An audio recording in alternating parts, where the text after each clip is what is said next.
Airport के बाहर खड़ी रमा को समझ नहीं आ रहा था कि वो क्या करे और क्या ना करे। उसे तो पता ही नहीं था कि उसके साथ ऐसा भी हो सकता है। उसके पेट में 6 महीने का बच्चा पल रहा था। विलियम और उसकी पत्नी जो लंदन के रहने वाले थे, उन्होंने उसके पेट में पल रहे बच्चे को अपनाने से बिल्कुल इनकार कर दिया था। आई एम सॉरी रमा, हम इस बच्चे को नहीं अपना सकते। ये आप क्या कह रहे हैं सर? ये आपका बच्चा है? नहीं, ये हमारा बच्चा नहीं है।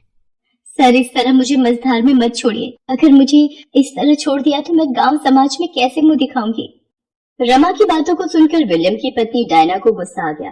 उसकी रिस्पॉन्सिबिलिटी हमारी नहीं है। वैसे भी हमने तुम्हें मनी तो दिए हैं ना, वो मामूली रकम नहीं है। पूरे 7 लाख रुपए हमने दिए हैं। हाँ, ये अलग बात है कि 15 लाख में ये डील हुई थी कि तुम हमारा बच्चा पैदा करोगी, लेकिन अब वो बच्चा हमारे लायक ही नहीं तो हम उसे कैसे एक्सेप्ट कर ले और पूरी रकम तुम्हें क्यों दे? रमा रोती रही, गिड़गिड़ाती रही, लेकिन विलियम और उसकी पत्नी ने रमा की एक नहीं सुनी। विलियम, अब चलो, हमारी फ्लाइट छूट जाएगी। विलियम और उसकी पत्नी डायना फिर से अपने मुल्क वापस लौट गए। असल में विलियम और डायना की शादी को कई साल हो गए थे, इसलिए उन्हें सरेवेट मदर की तलाश थी जो अपनी कोख में उसके बच्चे को पाले। वे भारत घूमने आए हुए थे, तभी उनकी मुलाकात रमा से हुई थी। विलियम और डायना की रमा से ये मुलाकात उर्वशी, जो रमा की दोस्त थी, उसने करवाई थी। विलियम और डायना ने रमा से 14 लाख में ये डील की थी। डोंट वरी रमा, तुम्हें कुछ नहीं होगा। बस तुम्हें कुछ महीने अपने परिवार से दूर रहना होगा। जब तुम हमारा बच्चा पैदा कर दोगी तो हम उसे ले जाएंगे। किसी को कानो कान खबर भी नहीं होगी कि इस बीच तुम माँ भी बनी और हमारे बच्चे को जन्म भी दिया। रमा अभी भी उधेड़बुन में थी। वो एक बहुत बड़ा डिसीजन लेने जा रही थी। उसने उर्वशी की ओर देखा, फिर विलियम और डायना द्वारा ब्रीफकेस में दिए 7 लाख रुपए को देखा और फिर कुछ सोचा और हामी भर दी। ठीक है, मैं बनूंगी आपके बच्चे की सरोगेट मदर। रमा के पेट में विलियम और डायना का बच्चा पलने लगा। शहर से दूर एक एकांत जगह में विलियम और डायना ने रमा के रहने का अरेंजमेंट भी कर दिया था। जब डॉक्टर से रमा का चेकअप करवाना होता तो विलियम और डायना ही उसे ले जाते। इस बीच 6 महीने बीत गए, लेकिन तभी एक दिन जब विलियम और डायना रमा को लेकर डॉक्टर के पास गए और हर बार की तरह डॉक्टर सविता ने रमा की कुछ टेस्ट किए और जब टेस्ट की रिपोर्ट आई तो ये आप क्या कह रही हैं डॉक्टर सविता? अभी तक तो सब सही था, फिर अचानक से ये कैसे हो गया? इसमें हम क्या कर सकते हैं मिस्टर विलियम? जांच की रिपोर्ट यही कह रही है कि बच्चे का मानसिक विकास ठीक से नहीं हो रहा है। जन्म लेने के बाद वो मेंटली चैलेंज्ड होगा।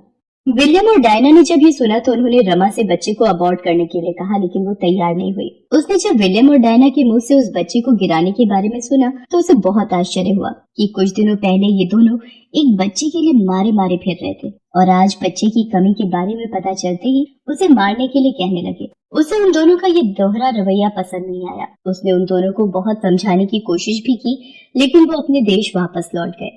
ऐसी हालत में मैं क्या करूं, मुझे समझ नहीं आ रहा है। अब तो मेरे पास पैसे भी नहीं है जो मैं अपना और पेट में पल रहे इस बच्चे का ध्यान रखूं। ना ये मेरी कंडीशन ऐसी है कि मैं कोई काम कर सकूं। मुझे अपने गांव वापस लौटना पड़ेगा इस बच्चे की जान की खातिर। रमा अपने गांव जमालपुर वापस लौट आई और जब से वो गांव लौटी है उसके गांव में सिर्फ एक ही बात की चर्चा है कि वो गर्भवती है। लेकिन उसका गर्भवती होना सवालों के घेरे में था क्योंकि उसकी शादी नहीं हुई थी। पूरा गाँव उस पर थू थू कर रहा था। जिधर देखो रमा के गर्भवती होने के चर्चे सबकी जुबान पर थे। सभी बिन ब्याही माँ की खबर चटकारे भरते हुए एक दूसरे से साझा कर रहे थे। घोर कलयुग इसे ही कहते हैं विमला।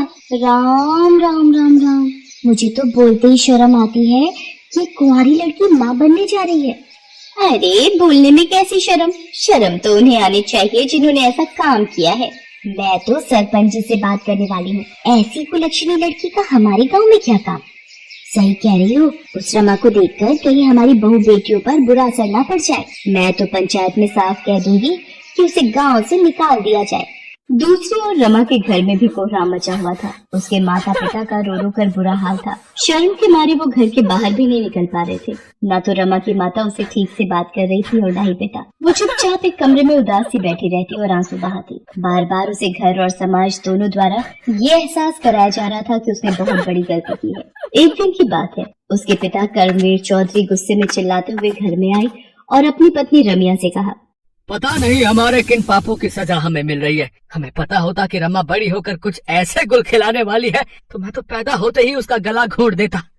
अरे आप इतना गुस्सा मत करिए। अभी अभी आपका दिल का इतना बड़ा ऑपरेशन हुआ है। मैं बिना ऑपरेशन के मर जाता तो ठीक रहता। मुझे इस तरह की शर्मिंदगी वाली जिंदगी तो नहीं जीनी पड़ती। आप तो पंचायत में गए थे ना आज, वहाँ क्या हुआ? होना क्या है, उन्होंने हमें गांव छोड़कर जाने को कहा है। अरे हम कहाँ जाएंगे गांव छोड़कर, है? यही जन्म लिया, यही मरेंगे। हमारे बाप दादों ने भी यही जन्म लिया और यही उनको आग नसीब हुई। वे दोनों बातें कर ही रहे थे कि रमा उनके पास आई और बोली, बाबा आप लोग क्यों जाएंगे? गलती मैंने की है, पाप मैंने किया है, तो मैं ही चली जाती हूँ इस घर को छोड़कर। लेकिन बेटी तुमने इतना बड़ा पाप क्यों किया? तुम तो कुछ करके हमारी मदद करना चाहती थी, लेकिन हमें नहीं पता था कि तुम ऐसा कुछ करोगी और मदद के बदले हमें मुसीबत और बेइज्जती के कुएं में ढकेल दोगी। बोलो क्यों किया ऐसा? बोलो, बोलती क्यों नहीं? रमा का भी सबके मुंह से ताने सुन सुनकर जी भर गया था। उसका सब्र भी जवाब दे रहा था। आखिर वो भी फूट पड़ी, माँ ये सब मैंने तुम लोगों के लिए किया, बापू के लिए किया, अपनी गिरवी जमीन को छुड़ाने के लिए किया। पिछले 2-3 सालों से जमालपुर गांव में बिल्कुल भी बारिश नहीं हो रही थी। उसके पिता कर्मवीर चौधरी कर्ज के बोझ तले दबे हुए थे। उनका घर और जमीन महाजन के कब्जे में था। उन्हें समझ नहीं आ रहा था कि इतना बड़ा कर्जा वो कैसे चुकाएंगे। उन्हें रमा की शादी की भी चिंता थी। इन्हीं सब चिंता में डूबे एक दिन उन्हें हार्ट अटैक आ गया। रमा उन्हें अस्पताल ले गई। डॉक्टरों ने जल्द से जल्द उनके दिल के ऑपरेशन की बात कही, जिसमें लाखों रुपए लगने थे। एक तो पहले ही इतना सारा कर्ज और ऊपर से बापू की ऐसी हालत देखकर। माँ ऐसे बैठकर काम नहीं चलेगा। बाबा भी ऐसी हालत में नहीं है कि कुछ कर सके, और आप दोनों तो मुझे बेटी कम बेटा ज्यादा मानते हैं ना, तो मुझे इस घर को संभालने और बाबा के इलाज के लिए कुछ करना ही होगा। रमा की सबसे अच्छी सहेली थी उर्वशी, जो शहर में जॉब करती थी। वो उससे मिली। उर्वशी ने उसे बताया कि कोई भी नौकरी करके वो इतनी जल्दी इतने पैसे नहीं कमा सकती कि वो अपने पिता का इलाज करा सके और गिरवी घर और जमीन छुड़ा सके। तब उसने सरोगेट मदर वाली बात उससे की और विलियम और डायना से उसे मिलवाया।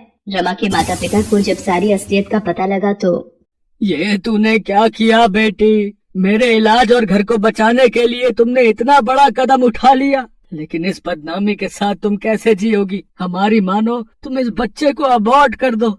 नहीं बाबा, ये करना होता तो फिर बहुत पहले कर दिया होता। इतनी बदनामी क्यों सहती? मुझे इस बच्चे को धरती पर लाना है। मैं कैसे उसे मार दूं जो मेरे पेट में मेरी मर्जी से पल रहा है और हर दिन इस दुनिया में आने की बाट जोह रहा है। रमा के गांव में भी धीरे धीरे इस बात का पता लग गया। सभी एक बेटी के इस त्याग पर उसकी भूरी भूरी प्रशंसा करने लगे। दूसरी ओर वो उन अंग्रेजों को भला बुरा भी कहते। 9 महीने बाद रमा ने एक बच्चे को जन्म दिया। हालांकि वो बच्चा बिल्कुल नॉर्मल था। जब नर्स ने उस बच्चे को रमा की गोद में रखा और जब वो रो रहा था, अले ले ले ले, क्यों रो रहे हो? माँ है ना तुम्हारे पास, माँ तुम्हें कभी नहीं रोने देगी, कभी नहीं। रमा का बच्चा बिल्कुल नॉर्मल था। डॉक्टरों की गलत रिपोर्ट के कारण ऐसी स्थिति बनी थी और उसी रिपोर्ट के कारण विलियम और डायना इस बच्चे को छोड़कर भाग गए थे। लेकिन रमा तो नॉर्मल या एबनॉर्मल किसी भी बच्चे के लिए तैयार थी, क्योंकि माँ तो माँ ही होती है, चाहे वो रियल हो या सैरोगेट।